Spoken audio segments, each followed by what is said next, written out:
नमस्कार दोस्तों, स्वागत है आपका मेरे चैनल में और मैं हूं धनंजय दत्त।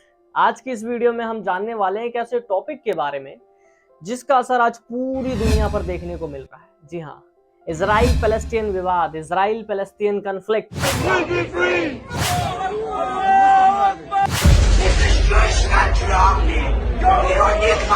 לא יעזור להם, אנחנו לא מתרגשים מזה, ואנחנו נלחמים בזה.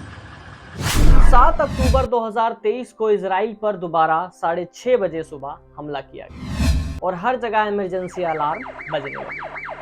आखिर ये हमला दोबारा क्यों किया गया? आखिर ये दो देश इतना विवाद में क्यों रहते हैं? इस क्यों को जानने के लिए हमें सबसे पहले इसके इतिहास के बारे में जानना बहुत ज्यादा जरूरी है। तो चलिए चलते हैं इसके इतिहास के बारे में। आज से हजारों साल पहले ऐसा माना जाता है कि यहूदियों यानी ज्यूज के घर पर जीसस क्राइस्ट का जन्म हुआ और ये यहूदी जीसस क्राइस्ट को सूली पर चढ़ाते थे, यानी उनके साथ अत्याचार करते थे, उन्हें हेट करते थे। और यही विचारधारा जब से लेकर आज तक चलती रही और क्रिश्चियन ने यहूदियों पर अत्याचार करना शुरू कर दिया। और ऐसा माना जाता है कि यहूदी ही ऐसी एक प्रजाति है मानव की जिसने सबसे ज्यादा इस दुनिया पर हेट यानी अत्याचार सहा है। तो यहूदियों को जब लगने लगा कि पूरी दुनिया ही उन पर अत्याचार कर रही है तो उन्हें एक ऐसी जगह पर जाकर रहना चाहिए जहां पर वो आराम से शांति से रह सके। 1881 में सबसे बड़ा माइग्रेशन देखने को मिलता है यहूदीज का।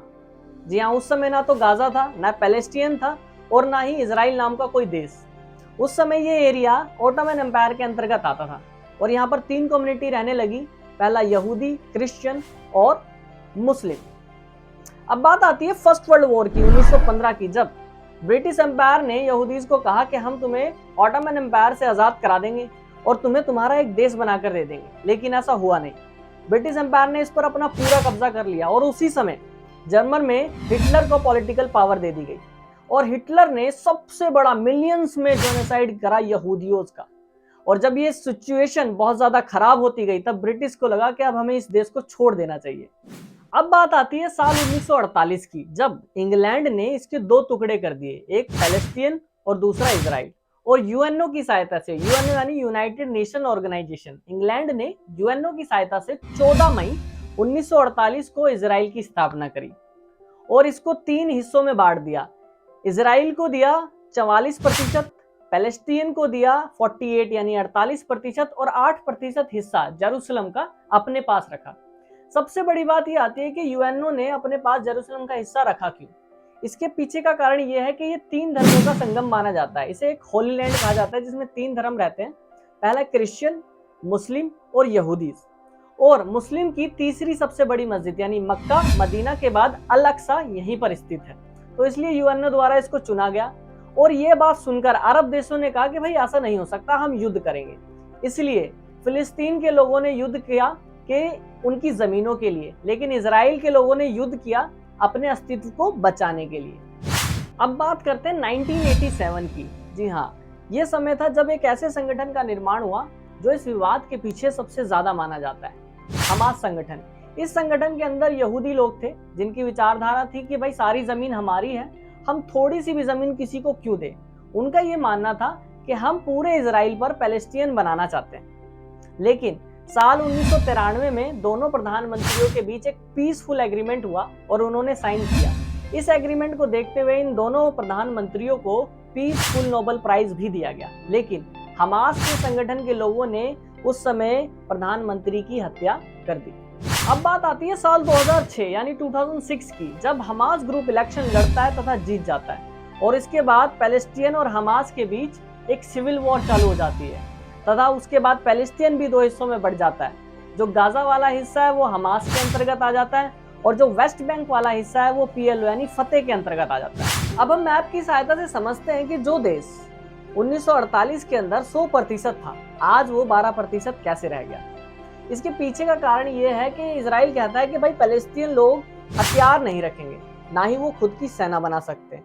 हथियार के नाम पर उनके पास सिर्फ पत्थर होते हैं। इजराइल द्वारा उन्हें भड़काया जाता है तथा वो पत्थर मारते हैं, फिर उन्हें मारकर उनकी जमीन को कब्जा कर लिया जाता है। लेकिन दूसरी तरफ हमास द्वारा हथियारों से हमला करा जाता है, रॉकेट दागे जाते हैं। अब बात ये आती है कि इनके पास हथियार आते कहां से? गाजा पे ईरान का समर्थन है तथा पैलेस्टीन पर अरब देशों का। जी हाँ, ये बड़े देश इन्हीं को हथियार सप्लाई करते हैं और अमेरिका, रूस, ईरान, अरब, ये जितने भी बड़े देश हैं, आप ये मान लीजिए ये देश हथियार सप्लाई करते हैं छोटे देशों को और इनको कहते हैं कि आप लड़ो, क्योंकि इनके हथियार खरीदेगा कौन जब तक हम लड़ेंगे नहीं।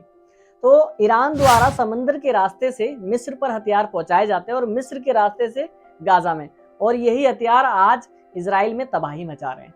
तो अब बात आती है कि कौन सही और कौन गलत। देखो, सबसे पहले मैं आपको बताता हूँ, पैलेस्टीन जो है वो इसलिए लड़ रहा है कि भाई वो कहता है कि जमीन हमारी है, हमारे पास प्रूफ है कि हम बहुत पहले से रहते हुए आए हैं, हमने ये जमीनें खरीदी है बहुत ही ऊंचे दामों में, तो हम ही को यहाँ से क्यों निकाला जा रहा है।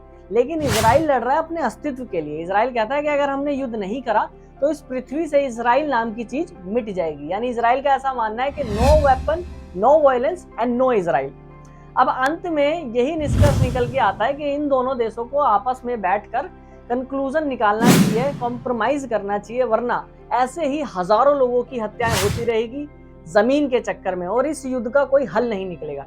कैसी लगी मेरी एक्सप्लेनेशन आप कमेंट करके जरूर बताएं। लाइक करें, शेयर करें अपने दोस्तों को, और अपनी नॉलेज को बढ़ाने के लिए और ऐसी ही इंटरेस्टिंग वीडियो देखने के लिए सब्सक्राइब करें मेरे चैनल को। Thank you very much.